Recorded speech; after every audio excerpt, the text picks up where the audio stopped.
High school junior Gabe Dole isn't stressing over standardized test scores as he looks at colleges.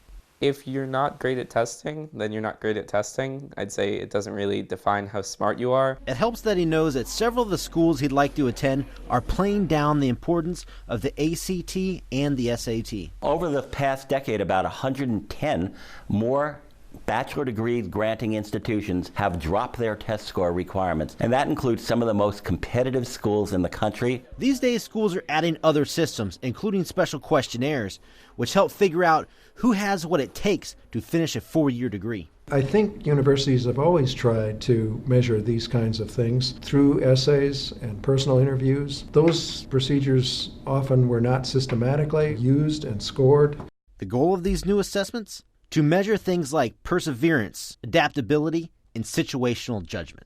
One example is you're assigned to work in a group on a particular project, and when you sit down together, nobody says anything. What are you most and least likely to do? So a bad option there is to look at them until somebody eventually says something.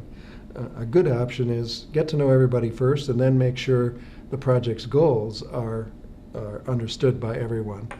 The answers help give the school a better feel for the kind of person applying.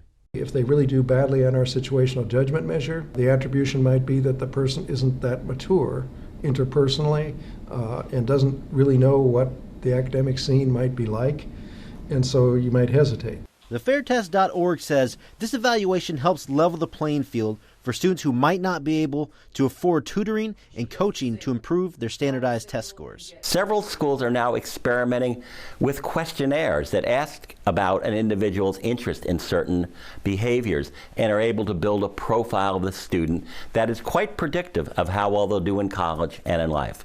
Gabe will be taking the standardized test, but his mom likes knowing that some schools use additional tools to decide whether or not to send that acceptance letter. It kind of takes the edge off the whole process, allows us to look at it in a less high-pressure way and enjoy the process of going to different colleges, talking to people.